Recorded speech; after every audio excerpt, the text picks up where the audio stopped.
नमस्कार मित्रों, मैं हूं रविशंकर और आपका स्वागत है लाइफ सिग्निफाई में। आज के वीडियो शुरू करने के पहले एक छोटा सा सवाल। आपकी कितनी ऐसी सुबह हुई है जब आपने सुबह उठकर अपने को खुश, प्रसन्न, तरोताजा और एकदम हल्का महसूस किया हो? अगर आपको सोचने में देर लग रही है तो इसका मतलब है कि कहीं कुछ गड़बड़ है, क्योंकि हमें सुबह उठते समय प्रसन्न होना ही चाहिए, क्योंकि हम रात भर की आराम और नींद सारी सब कुछ बॉडी को फिक्स करने के बाद उठ रहे हैं। इसी को आज हम अपने वीडियो में बताएंगे कि ऐसा होता क्यों है और इसको हम फिक्स कैसे करेंगे। तो चलिए वीडियो में आगे बढ़ते हैं। दोस्तों, हमारा ये शरीर एक कंप्यूटर के जैसा है। जिस प्रकार कंप्यूटर का हार्डवेयर, सॉफ्टवेयर और पावर सप्लाई होती है, उसी तरह हमारी बॉडी में भी हमारा शरीर है इसका हार्डवेयर, हमारा मन और हमारी भावनाएं हैं इसका सॉफ्टवेयर, लेकिन इसकी पावर सप्लाई है हमारी प्राण ऊर्जा। और जब कभी यह प्राण ऊर्जा पूरी तरह नहीं मिलती तो कंप्यूटर चाहे जितना अच्छा हो, ऑप्टिमम परफॉर्मेंस नहीं दे सकता।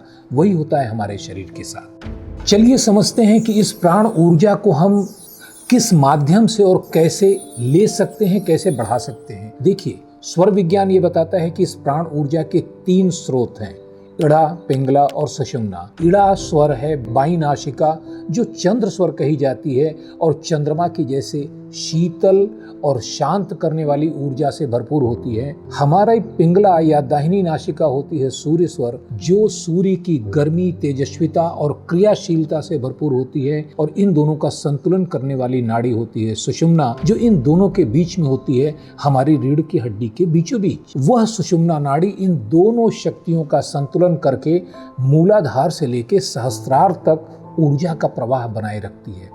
बस यही हमारी पावर सप्लाई का सिस्टम है।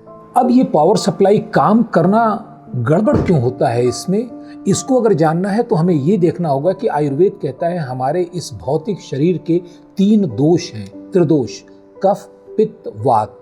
कहने को तो ये गुण होते हैं, क्योंकि इन तीनों का हमारे शरीर में बड़ा महत्वपूर्ण काम होता है। हमारे शरीर के इन तीनों दोषों या तीनों गुणों में से पहला है वात। वात की आवश्यकता होती है हमारे शरीर को गतिशीलता देने के लिए, सारे हमारे ज्वाइंट्स को ठीक रखने के लिए, और हाँ, हमारे विचारों को भी गति यही देता है। अगर वात तत्व कम है तो विचारों में शार्पनेस नहीं होती, तेजी नहीं होती, हम अच्छी तरह सोच नहीं पाते हैं। इसी तरह कफ का अर्थ ये है कि बॉडी में जो स्निग्धता, लुब्रिकेशन का काम है, वो कफ पैदा करता है। हमारे ज्वाइंट्स का लुब्रिकेशन, हमारे स्किन का ग्लो, ये सब कफ संतुलित करता है। लेकिन अगर कफ असंतुलित हो जाता है तो ये देता है शरीर में भारीपन, मोटापा, लेजीनेस और कोई भी काम करने में उत्साह का न होना। तीसरा दोष या गुण है पित्त। पित्त का अर्थ होता है अग्नि। यह हमें देता है शरीर में एक ऊर्जा, जिसके जरिए हम अपना सारा कार्य करते हैं। पूरा का पूरा हमारा भोजन इसी से पचता है, हमारे शरीर की ऊर्जा इसी से बनती है। लेकिन यही तत्व अगर असंतुलित हो जाता है तो उस समय पैदा होता है चिड़चिड़ापन, क्रोध, हाइपर एसिडिटी, विचारों में बहुत ज़्यादा तेजी, ओवर थिंकिंग की प्रॉब्लम। ये सब बना देती हैं हमारे जीवन को बड़ा कष्टप्रद। हम इन तीनों तत्वों के असंतुलित होते ही बीमार पड़ जाते हैं या हमारे शरीर में विकार पैदा होते हैं। यही कारण है कि इन्हें गुण होने के बावजूद त्रिदोष कहा जाता है। लेकिन घबराइए मत, इन त्रिदोषों को शांत करने के लिए किसी भारी भरकम दवा की या बहुत बड़े प्रिस्क्रिप्शन की या किसी बहुत बड़े काम की जरूरत नहीं है। इन तीनों दोषों को संतुलित करने और इन्हें सही अवस्था में रखने का पूरा विस्तार से योग ने बता रखा है, स्वर विज्ञान ने बता रखा है। बस वही आपके साथ साझा करना है। आगे बढ़ने के पहले एक अनुरोध है, यह वीडियो आपके समस्त शारीरिक और मानसिक समाधान दे सकता है, जितनी भी परेशानियां हैं। इसलिए यह विनम्र अनुरोध है कि यदि आपके पास समय हो तभी इस वीडियो को देखिए। आधा देखने से या स्किप करके देखने से इसका लाभ नहीं मिल पाएगा। और अगर अभी समय नहीं है तो इसे सेव कर लीजिए, जब आपके पास समय हो तब देखिएगा। निश्चित रूप से यह वीडियो आपके जीवन में एक बहुत बड़ा परिवर्तन लाने में सक्षम है।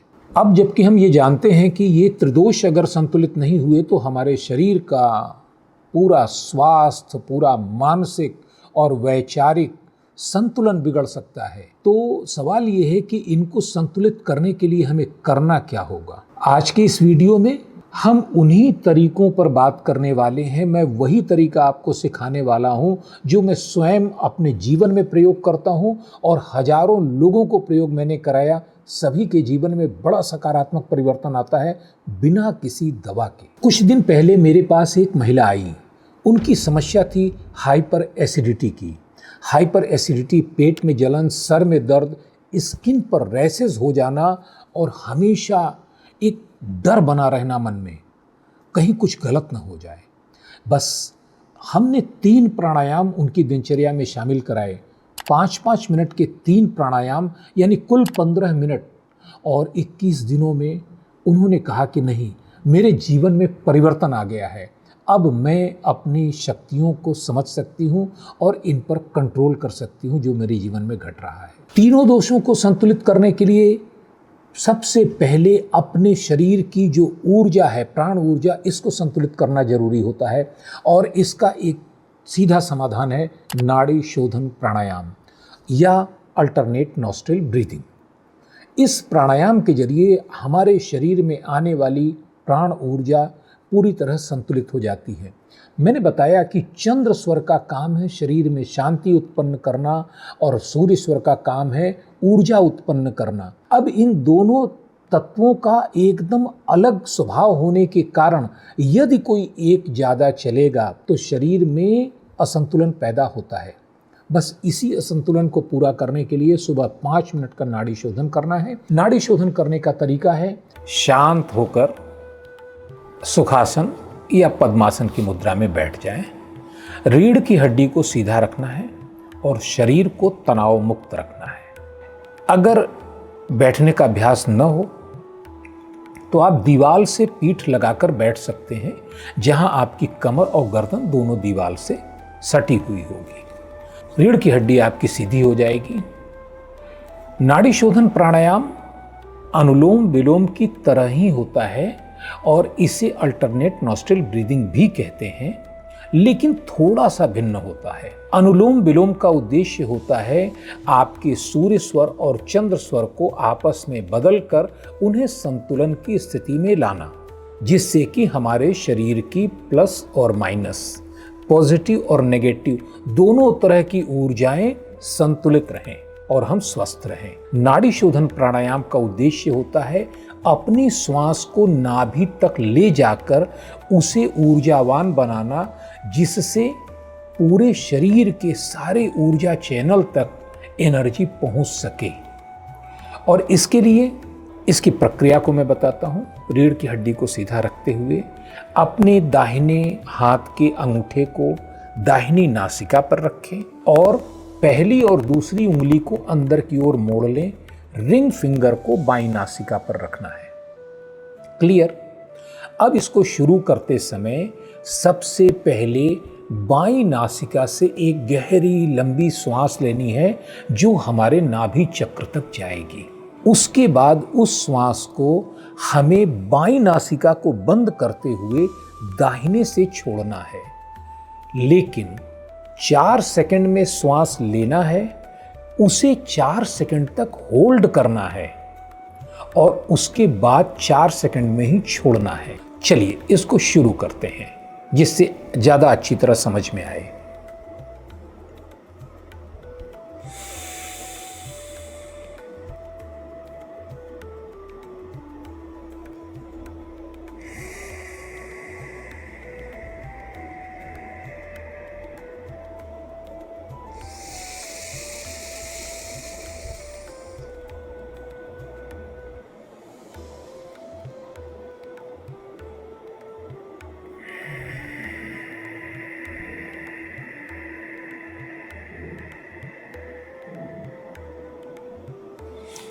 ये एक चक्र पूरा हुआ जिसमें कुल 16 सेकंड का समय लगा।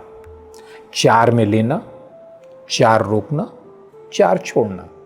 ये बिगनर्स के लिए है, लेकिन जब आपका अभ्यास अच्छा हो जाता है तो इसे धीरे धीरे बढ़ाते हैं। 5 सेकंड में लेते हैं, 5 रोकते हैं, फिर 5 में छोड़ते हैं, फिर बढ़ाते हैं, 6 सेकंड, 7 सेकंड, अधिकतम इसे 10 सेकंड में हम कर सकते हैं कि 10 सेकंड में श्वास लेना, 10 सेकंड तक रोकना और 10 सेकंड में छोड़ना। और यकीन मानिए, यदि आप ऐसा कर लेते हैं तो आप योग के उस मानदंड को पूरा कर लेंगे जो स्वास्थ्य के लिए योग कहता है कि जितनी कम सांसें आप लेंगे उतना लंबा और स्वस्थ जीवन होगा। अगर आप 10 सेकंड में इसे करना शुरू कर देते हैं तो आप 1 मिनट में केवल 2 श्वास लेंगे, क्योंकि एक क्रम में 30 सेकंड लगेगा। और अगर 1 मिनट में 2 श्वास आप लेते हैं तो जीवन लंबा ही नहीं होगा बल्कि स्वस्थ भी हो जाएगा। तो कोशिश करते हैं, धीरे धीरे बढ़ाइए इसको। और इस प्राणायाम को करते समय आप यह ध्यान दें कि शरीर के ऊपर कोई तनाव न डालें, क्योंकि इसमें आपकी ऊर्जा पूरी तरह जागृत होती है। नाड़ी शोधन प्राणायाम आपको करना कितनी बार है? इसके लिए एक सीधा सा नियम है, 11 बार से शुरू करें और कोशिश करें कि कम से कम इसे 27 बार तक करें, क्योंकि 27 बार अगर करते हैं तो 4 बार करने पर 108 की संख्या पूरी हो जाती है, जो सबसे महत्वपूर्ण संख्या है इस प्रकार के सभी कार्यों के लिए। हम 108 माला भी इसीलिए जपते हैं। ये प्राणायाम आपके ब्रेन और बॉडी को एक स्पा ट्रीटमेंट देता है, प्योर ऑक्सीजन, प्योर ऊर्जा और ढेर सारा एनर्जेटिक वाइब्रेशन। इस क्रम में दूसरा प्राणायाम है भ्रामरी प्राणायाम।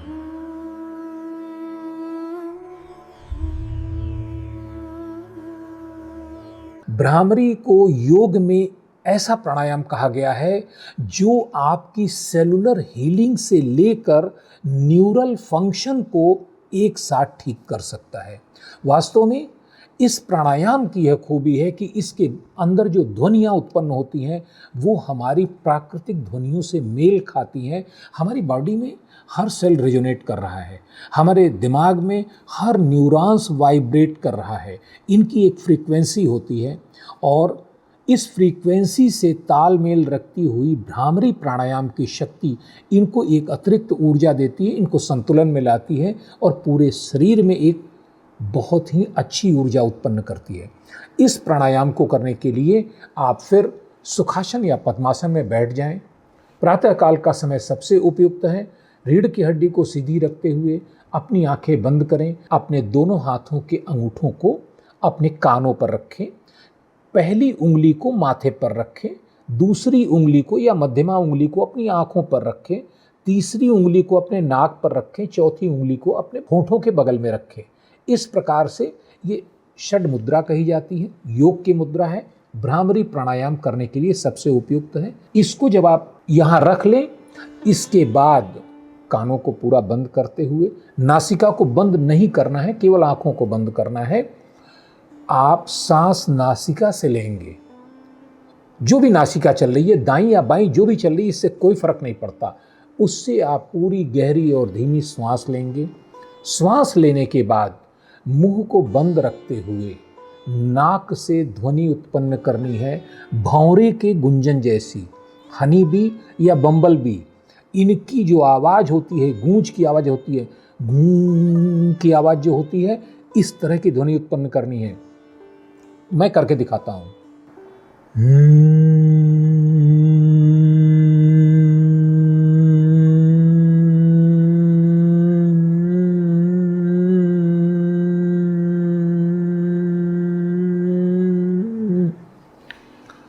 पूरी श्वास छोड़िए। यह भ्रामरी प्राणायाम वास्तव में इसमें 2 सावधानियां रखनी आवश्यक है। पहली तो ये कि आपके जबड़े बंद नहीं होने चाहिए, केवल ओंठ बंद होने चाहिए, क्योंकि अगर आप जबड़ों को बंद कर लेंगे तो आपका कंपन बदल जाएगा। जबड़ों को बंद मत कीजिए, दांतों को एक दूसरे के ऊपर मत लगाइए, केवल होठों को बंद कीजिए। और आपकी श्वास गले से नहीं आवाज़ उत्पन्न करेगी। नाक के पीछे जो साइनस के गड्ढे होते हैं इस अपने स्कल में जो बनाए हैं प्रकृति ने, उनका उपयोग करना होता है। जो भी आवाज़ बनती है वो नाक में ही बनती है। इसको ठीक तरीके से करेंगे तो आप पाएंगे कि इसका एक वाइब्रेशन आपके पूरे सर में फैल रहा है। दोनों कानों में इसका वाइब्रेशन आप महसूस करेंगे और इस कंपन को आप धीरे धीरे नीचे जाता हुआ देखेंगे। वास्तव में यह आपके ऊर्जा चक्रों को भी सक्रिय करने के लिए बहुत सहायक होता है। विज्ञान के परीक्षण ये कहते हैं कि भ्रामरी प्राणायाम से नाइट्रिक ऑक्साइड पैदा होता है बॉडी में, और ये वो केमिकल है जो हमें हमारे ब्रेन को हैप्पी बनाता है, उसे अच्छा फील कराता है और सेलुलर हीलिंग में भी मदद करता है। इवन टेलोमेयर की हीलिंग में भी यह काम आता है। तो इस प्रकार एक अकेला प्राणायाम ढेर सारे लाभ देता है। अब इसको करना कितनी बार है? इसको आप शुरू करेंगे एक ब्रीद में, ये एक राउंड पूरा होता है। इस प्रकार से आपको कम से कम 3 मिनट, क्योंकि 1 मिनट में आप लगभग 5 से 6 ब्रीद लेंगे और 3 मिनट अगर लगातार आप करते हैं तो 21 की संख्या तक आप पहुंच जाएंगे।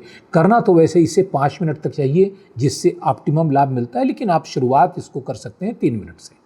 अब इस श्रेणी में वह तीसरा प्राणायाम जो जादू की तरह काम करता है इन तीनों दोषों को संतुलित करने में और आपको स्वस्थ बनाने में, वह प्राणायाम है कपालभाति।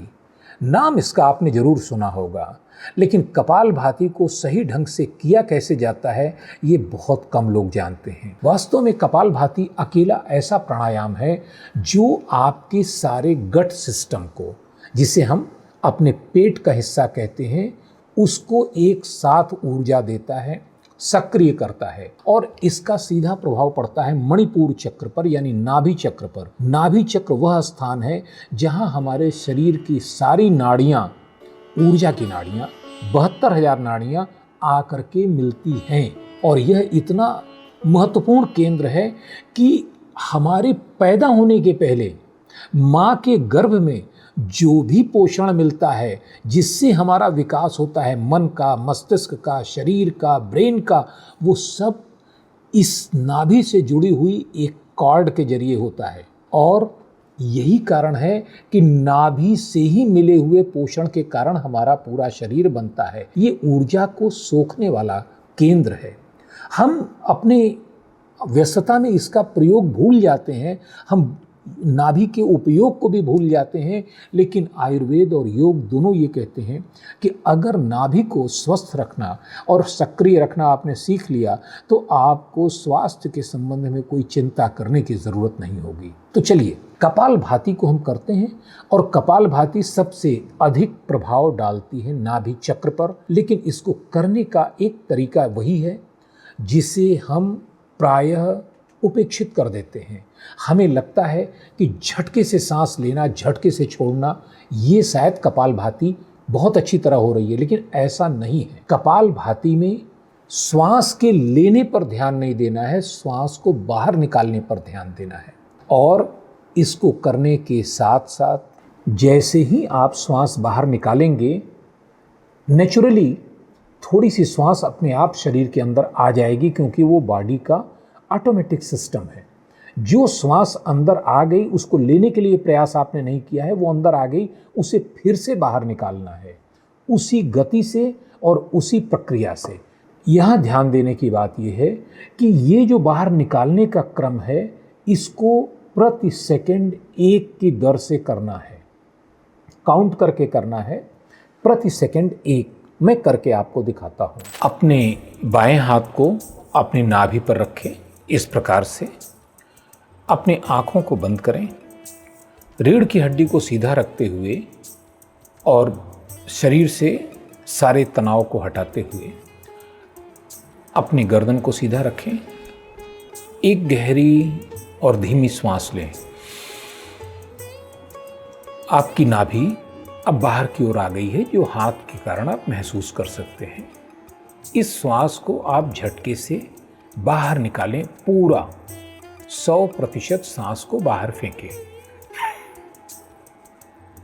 इसके बाद आपका शरीर अपने आप श्वास को अंदर लेगा, लेने का प्रयास खुद नहीं करना है। फिर इसे बाहर फेंकें। अब इस तरीके को प्रति सेकंड 1 की दर से करना है, 1 सेकंड में 1 बार। मैं करके बताता हूं।